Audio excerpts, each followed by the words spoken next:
नमस्कार, मैं रवीश कुमार। बजट से पहले आने वाला आर्थिक सर्वे आ गया है। सर्वे मोटा मोटी पिछले साल की अर्थव्यवस्था का पुख्ता हाल और अगले वित्त वर्ष का अंदाजा पेश करता है। इस सर्वे को पूरा तो नहीं पढ़ पाया, लेकिन 319 पेज की रिपोर्ट में से करीब 100 पेज ही पढ़ सका हूं। सर्वे हिंदी में भी है, मगर इसकी हिंदी ऐसी है कि आपको समझने के लिए ग्रीक और लैटिन में पीएचडी होने की जरूरत है। वैसे अंग्रेजी में भी समझना काफी मुश्किल है। अगर आपको लगता है कि अर्थव्यवस्था से दूर भागना चाहिए तो सर्वे के एक चैप्टर के कथन का जिक्र करना चाहता हूं, जिसकी शुरुआत में महान अर्थशास्त्री कीन्स का कथन है कि अर्थशास्त्रियों और राजनीतिक दार्शनिकों के विचार सही हो या गलत, जितने आमतौर पर समझे जाते हैं उससे कहीं अधिक ताकतवर होते हैं। सच तो यह है कि विश्व पर यही शक्तियां शासन करती हैं। अर्थशास्त्री और राजनेता ही आप पर शासन करते हैं, इसलिए इनकी रिपोर्ट और भाषण से भागिए मत। सर्वे पर नोटबंदी पर 30-40 पेज खर्च किया गया है। नोटबंदी दूरगामी और तात्कालिक असर के बारे में जो कहा गया है उसे मैं कोट कर रहा हूं, शब्दशः तो नहीं, फिर भी हिंदी से अंग्रेजी से हिंदी अनुवाद है तो इधर उधर हो सकता है। तात्कालिक असर के बारे में एक जगह कहा गया है कि अर्थव्यवस्था पर नोटबंदी का तात्कालिक असर क्या होगा, इन लागतों का आकलन करना मुश्किल है, क्योंकि नोटबंदी के बाद सेक्टर दर सेक्टर आंकड़ों का आना अभी शुरू हुआ है। अब दूरगामी असर पर क्या है? नोटबंदी के दीर्घकालिक बदलावों की दिशा और व्यापकता का आकलन करना जल्दबाजी होगी।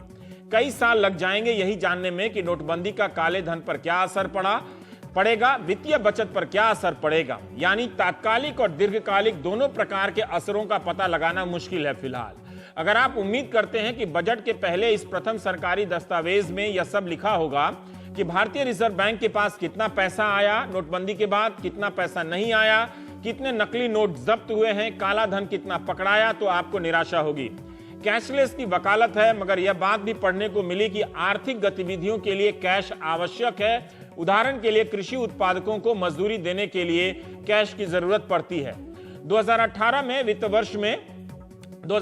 के वित्त वर्ष में अंतर्राष्ट्रीय बाजार में कच्चे तेल की कीमत गिरने से भारत को जो लाभ मिल रहा था वो शायद अब ना मिले। अगर 60 से $65 प्रति बैरल भी हो गया तो सरकार के संसाधन पर गंभीर असर पड़ेगा, क्योंकि तेल महंगा होगा, महंगाई बढ़ेगी और कई लोग खर्च कम करेंगे। 2017-18 के लिए फोरकास्ट है 2016 की तुलना में 2017 में अंतर्राष्ट्रीय तेल की कीमतों में 10 से 15% तक वृद्धि हो सकती है। कर्ज सस्ता होगा तो लोग हाउसिंग और उपभोक्ता सामानों पर खर्च करने लगेंगे।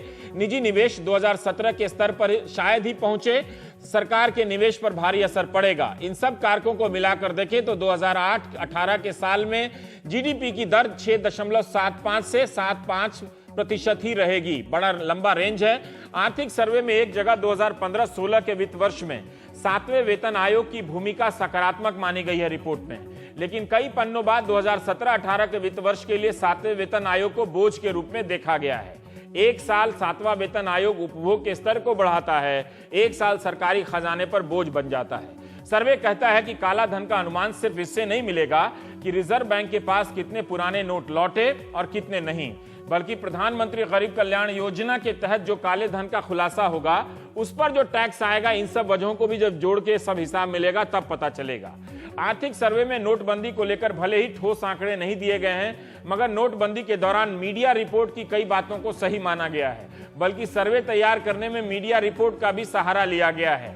जैसे जनधन खाते में कितना काला धन आया इसके बारे में, या कितना धन आया इसके बारे में आर्थिक सर्वे में ठोस और आधिकारिक रूप से कुछ कहना चाहिए था।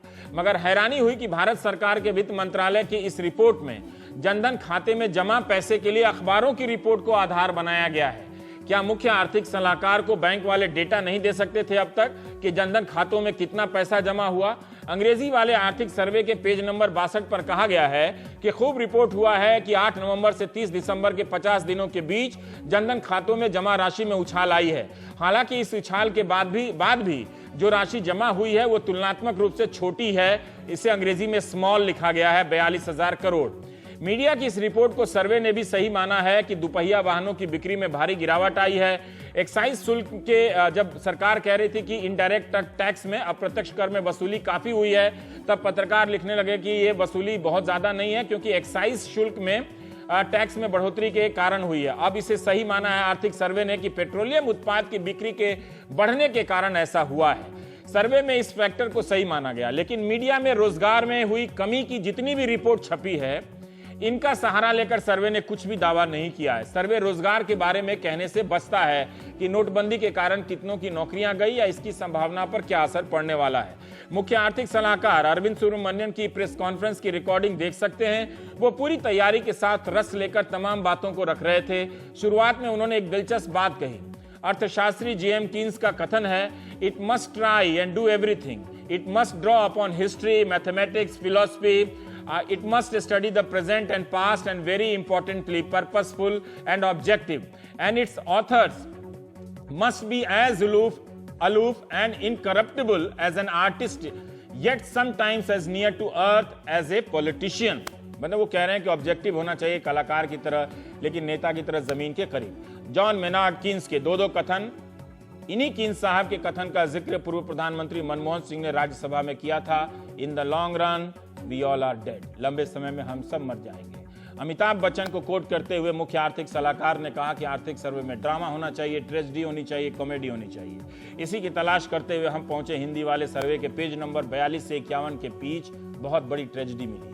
उन पन्नों को पढ़कर लगा कि मुख्य आर्थिक सलाहकार ये कह रहे हैं कि भारत में शुरुआत में ही व्यापक लोकतंत्र आ गया, जिसके कारण लोगों का और सरकार का निजी क्षेत्र के प्रति एक तरह से संकोच की भावना बन गई और हम तरक्की नहीं कर पाए। उन्होंने चीन, पार्टी तानाशाह, party dictatorship, Korea, military dictatorship और एक तरह से इंडोनेशिया इंडिविजुअल डिक्टेटरशिप का उदाहरण दिया है। सिंगापुर, थाईलैंड, ताइवान का उदाहरण देते हुए कहा है कि यहाँ पार्टी तानाशाही, मिलिट्री का राज रहा, इस कारण पहले तरक्की हो सकी। इसे विस्तार से बताते हुए सर्वे में भारत के शुरुआती लोकतंत्र को अपूर्ण और बटा बिखरा लोकतंत्र कहा गया है हिंदी में, जिसके कारण यहाँ के लोगों का निजी क्षेत्र में विश्वास नहीं रहा। इसके विपरीत सोवियत संघ, जिसने कुछ ही दशकों में स्वयं को कृषि राष्ट्र से औद्योगिक शक्ति के रूप में बदल लिया, के उदाहरण से स्पष्ट है कि त्वरित विकास तभी संभव है, यदि राष्ट्र अर्थव्यवस्था पर प्रभावपूर्ण ढंग से नियंत्रण रखे और संसाधनों का उपयोग प्राथमिकता क्षेत्र में करे।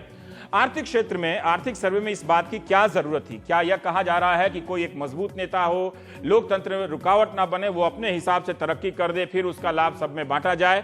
तुरंत नतीजे पर मत पहुंचिए, पहले इस पन्नों को पढ़िए, उसके पहले के पन्नों को भी पढ़िए कि क्या कहा जा रहा है, किस संदर्भ में। भारत के राज्य चाहे जितना दावा करें, आर्थिक सर्वे कहता है कि राज्यों का सकल वित्तीय घाटा लगातार बढ़ता जा रहा है। यूपी के चुनावी पोस्टर देखिए, वहां लिखा है कि पलायन अब बंद होगा। इस सर्वे में गर्व के साथ बताया गया है कि 90 लाख लोग हर साल ट्रेन से काम करने की तलाश में पलायन कर रहे हैं, माइग्रेशन कर रहे हैं, एक जगह से दूसरी जगह जा रहे हैं। यानी आर्थिक सर्वे के लिए पलायन गुड है, वोट लेने के लिए पलायन बैड है। वैसे 100 वोटर में से 7 लोग ही टैक्स देते हैं, ये भी है इसमें। और सैटेलाइट से पता चलता है कि जयपुर और बेंगलुरु में 5 से 20% ही प्रॉपर्टी टैक्स देते हैं। तो सरकार ने उनके घरों का फोटो खींच लिया है, प्रॉपर्टी टैक्स देना शुरू कीजिए। हम प्राइम टाइम में बात करेंगे। पी वैद्यनाथन अय्यर साहब हैं, national affairs editor, Indian express के, हमारे साथ जुड़ जाएंगे। और शुभमय भट्टाचार्य जी हैं, कंसल्टिंग एडिटर है द बिजनेस स्टैंडर्ड के। अय्यर साहब, मैं आपसे जानना चाहता हूं कि जो हम लोग उम्मीद कर रहे थे, क्या नोटबंदी के खासकर मामले में, और ये आर्थिक सर्वे उन उम्मीदों पर खरा उतरता है? जी, नोटबंदी को देखा जाए तो इसमें साफ एक दो चीज बहुत ही स्पष्ट तरीके से लिखी गई है। ये लिखा गया है कि एक तो उन्होंने बताया कि इकोनॉमी पे कितना असर पड़ेगा, बड़ा मार्जिनल असर कह रहे हैं वो लोग, 0.25 परसेंटेज पॉइंट से लेकर 0.5 परसेंटेज पॉइंट तक कह रहे हैं। तो मानिए ये साल का जीडीपी ग्रोथ रेट हमारे देश का होगा 6.5 से 6.25% तक। लेकिन खास उसके लाइनों के बीच में आप पढ़ेंगे, मैं इंग्लिश का इकोनॉमिक सर्वे पढ़ रहा था, तो उसमें साफ लिखा गया है कि इनफॉर्मल सेक्टर, जो सेक्टर फॉर्मल नहीं है, जहां अनऑर्गेनाइज सेक्टर जो कहते हैं हम उसे, वहां पर जो जीडीपी पे असर पड़ता है, इकोनॉमी पे असर पड़ता है, वो जीडीपी में कैप्चर ही नहीं होता है। तो आपको जीडीपी का सही मायने में ग्रोथ रेट पता ही नहीं चलेगा।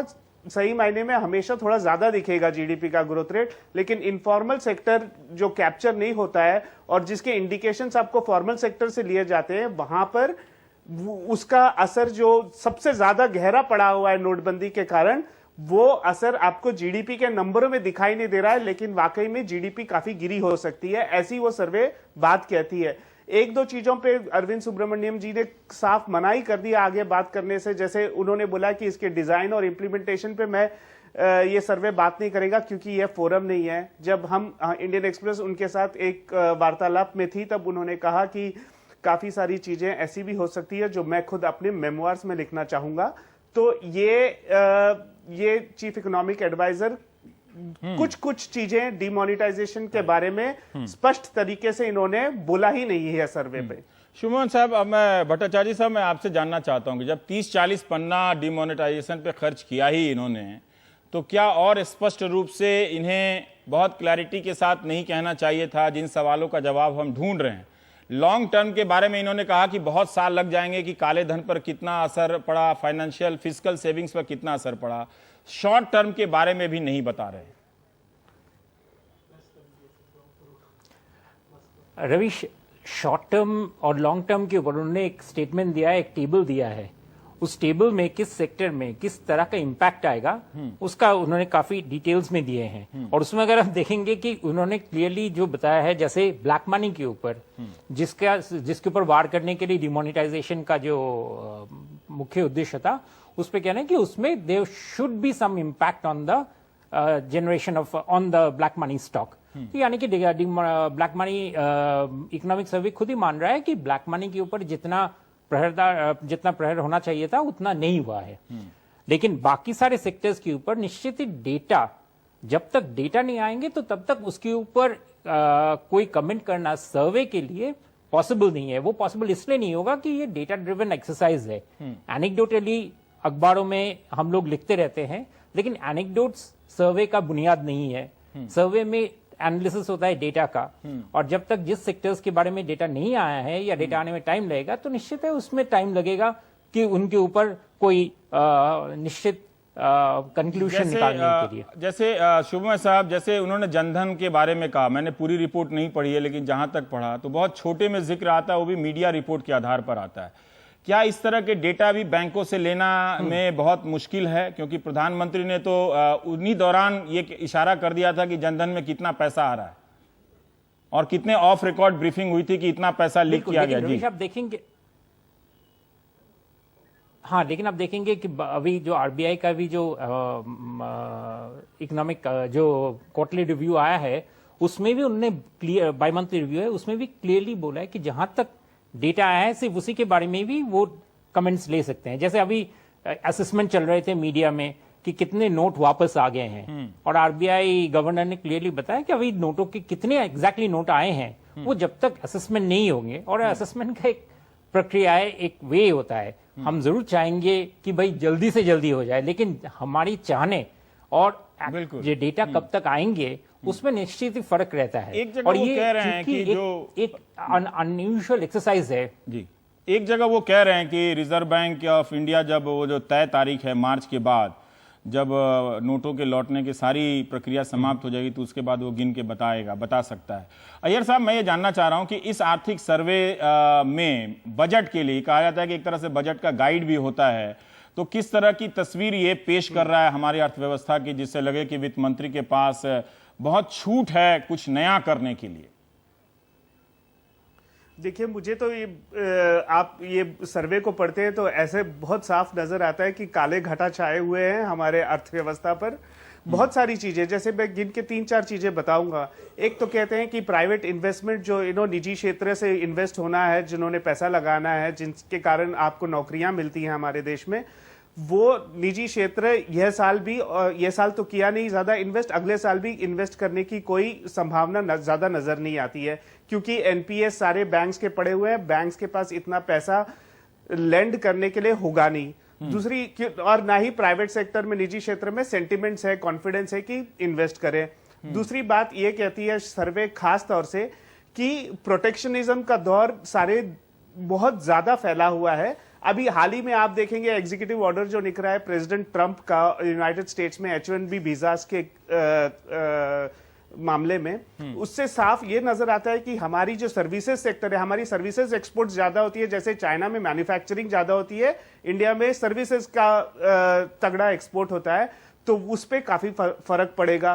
ग्लोबली ये भी देखा जा रहा है कि ट्रेड टेंशन, जैसे वो ट्रीटीज तोड़ने की बात कर रहे हैं, तो इस सब का असर जो हमारे देश में जब भी ग्रोथ बहुत जबरदस्त हुई है, 8-9% की जब ग्रोथ हुई है, वो सब तब हुई है जब हमारी एक्सपोर्ट्स बहुत ज्यादा 20-25% पे ग्रो कर रही थी। अभी तो हमारी एक्सपोर्ट्स अभी सर उठाने की कोशिश कर रही है नेगेटिव टेरिटरी से, और यहाँ पे सारी दुनिया में प्रोटेक्शनिज्म का थोड़ा सा क्या कहते हैं, अगली हेड उसका निकल रहा है। तो आपको ऐसे नहीं होने वाला है कि ग्लोबल ट्रेड ज्यादा बढ़ जाएगी और इंडिया उससे फायदा ले पाएगी, क्योंकि ऐसा माहौल है नहीं। ठीक है। तीसरा साफ वो ऑयल के बारे में भी कह देते हैं कि ऑयल $65 के करीब करीब हो सकता है, तो उससे तो बहुत ज्यादा फर्क पड़ेगा इकोनॉमी पे। ठीक है। शुभमय साहब, मैं इसी सवाल पर आपकी टिप्पणी चाहता हूं, पर एक याद दिला देना चाहता हूं कि इसी रिपोर्ट में सुब्रमण्यन साहब ये कहते हैं कि जो बड़े भौगोलिक देश होते हैं वो बाहर एक्सपोर्ट करने पर उतने निर्भर नहीं होते हैं, छोटे देशों को एक्सपोर्ट पर निर्भर रहना पड़ता है। भारत जैसे बड़े देशों को आंतरिक तौर पे ही एक तरह से व्यापार से वो उसकी भरपाई कर लेता है। लेकिन क्या आपको लगता है जो वैद्यनाथन साहब कह रहे हैं बजट के संदर्भ में, आपको काली घटा की जगह उम्मीद की किरणें नजर आ रही हैं? नहीं, काली घटा तो पूरी दुनिया पे छाया हुआ है, और वो सब उसके ऊपर सर्वे में आप देखेंगे एक बहुत इंटरेस्टिंग टेबल है कि ग्लोबलाइजेशन में अगर इस वक्त कितना संभावना है भारत को अपने निर्यात करने का, और उस टेबल से साफ जाहिर होता है कि अभी ग्लोबलाइजेशन में इंडिया और चाइना को लेकर छोड़कर और किसी भी देश का ग्लोबलाइजेशन में खास रुचि नहीं है। और वो इतना, और उस टेबल से ये जाहिर है होता है कि कितना भी इंडिया का अगर नॉर्मल अभी फिलहाल की जो ट्रेड एक्सपोर्ट की जो चांस रेट है उसको भी लेने के लिए, उसको भी चलाने के लिए दुनिया में अभी इस वक्त जो ग्रोथ का जो रेट है वो काफी नहीं है। यानी कि अगर हम निर्यात करना भी चाहे उस लेवल का निर्यात नहीं हो पाएगा। इसलिए आपकी बात सही है कि करने के लिए हमें देश के अंदर ही डिमांड पुश करना पड़ेगा। अब उसके लिए सबसे बड़ा प्रॉब्लम यह है इनइक्वालिटी का। जी, अब मैं आप लोगों से एक सवाल का जवाब चाहता हूं कि इसी सर्वे में मैंने पढ़ा और मैं समझना चाहता हूं कि क्यों भारत के मुख्य आर्थिक सलाहकार ये बात कर रहे हैं, अय्यर साहब सबसे पहले, कि वो चीन का उदाहरण देते हैं पार्टी डिक्टेटरशिप का, कोरिया का उदाहरण देते हैं मिलिट्री डिक्टेटरशिप का, और एक और किसी देश का जहां इंडिविजुअल डिक्टेटरशिप का, और रूस का उदाहरण देते हुए कहते हैं कि बहुत आर्थिक तौर पे जब तक मजबूत और प्रभावपूर्ण अगर ऐसा नहीं होगा हम तरक्की नहीं कर पाएंगे। क्या ये बात आपको स्वाभाविक लग रही है इसमें, या मैंने इसे ठीक से नहीं समझा? नहीं, वो कह रहे हैं कि हम जिस दौर से गुजरे हैं पिछले 30-35 सालों में, for a democratic country like ours, हमारे जैसे डेमोक्रेसी देश के लिए बहुत बड़ी बात है, क्योंकि 4.5% का तो ग्रोथ रेट हमारा रहा ही है। और हमने जो पिछले सालों, मतलब हमारे देश में तो रिफॉर्म्स 1980 के बाद ही थोड़ा थोड़ा शुरू हुआ है, 91 के बाद जबरदस्त रिफॉर्म्स का एक दौर चला है हमारे देश में जो इरिवर्सिबल रहा है। लेकिन इसमें भी इतने सालों के बाद भी जो 2-3 चीजें खास उन्होंने पॉइंट आउट की है, जो आपने भी पहले कही थी कि अभी भी हम निजी क्षेत्र पे विश्वास नहीं करते हैं। तो इस पे गहरे चिंतन की बहुत आवश्यकता है। हमें ऐसे लगता है कि निजी क्षेत्र को पूरी तरह से हम एम्ब्रेस कर लें कि नहीं कर लें, वो डायलेमा अभी तक लगा हुआ है। तो जिस पे हमें अभी आइडियाज और नैरेटिव्स की जरूरत है। पर शुभमय साहब, अगर आप देखिए तो इतने सारे आर्थिक सुधारों से हम गुजरे हैं, बहुत सारा हासिल किया गया। गठबंधन की सरकारों के दौर में भी आर्थिक सुधार हुए और बहुमत वाले सरकारों के दौर में भी आर्थिक सुधार हुए।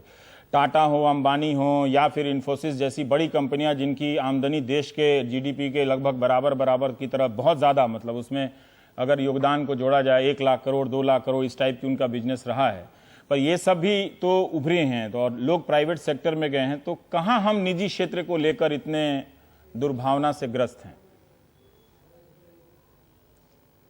रविश, निजी क्षेत्र में आपने जिस 3 कंपनी का आपने जिक्र किया, टाटा और अंबानी, दोनों ही उस दौर से आते हैं जब कंपनीज पुराने ट्रेडिशनल गुड्स पे यानी कि स्टेट सपोर्ट के ऊपर काफी निर्भरशील थे।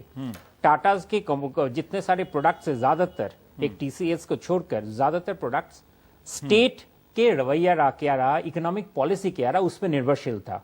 अंबानी का सिमिलरली ऑयल पेट्रोलियम का पर सेक्टर। इन्फोसिस देखिए सर, आप इन्फोसिस ही एक एयरटेल ऐसा है विप्रो जो देख IT सकते हैं। से निकल के, हाँ, वही मैं कह रहा हूं कि एक इन्फोसिस नहीं, लेकिन आप देखिए कि उनमें भी ज्यादातर कंपनी अभी भी, अगर आप सेंसेक्स 30 के अगर आप कंपनीज देखें या BSE 100 के कंपनीज देखें, उसमें ज्यादातर कंपनियां वही कंपनीज हैं जो अभी भी ओल्ड इकोनॉमी के ऊपर निर्भरशील है। यानी कि इनोवेशन इंडेक्स, जिसकी जिक्र आज राष्ट्रपति जी ने भी किया था, इस पे अभी हम लोग जस्ट उभर रहे हैं। ठीक है, नए प्रक्रिया को, और इस योर इनोवेशन सिर्फ हमारे शहर में नहीं, गांव में भी कोई अगर इसमें आगे चलना चाहे, कोई नया अपने बुद्धि से, अपने उत्साह से कोई प्रोडक्ट या सर्विस तैयार करना चाहे, उसके लिए जो क्षेत्र अवेलेबल है वो अभी भी काफी लिमिटेड है। और इसी के ऊपर बहुत एक्सपर्ट्स ने टिप्पणी किया है कि ये अभी भी हमारे पास एक वीकनेस है कि हम निजी क्षेत्र को बढ़ावा देने के लिए हम अभी भी वहां पे नहीं पहुंचे हैं, जहां पे सकल घरेलू उत्पाद में इसका एक बहुत बड़ा ठीक है जी, दौरा सामने आए। बहुत बहुत शुक्रिया आप दोनों का संक्षिप्त चर्चा के लिए। ब्रेक के बाद हम GDP कैसे गिनी जाती है, उसकी आकलन कैसे होता है, इस पर एक रिपोर्ट दिखाएंगे और बेला भाटिया छत्तीसगढ़ की सामाजिक कार्यकर्ता का एक इंटरव्यू भी दिखाएंगे।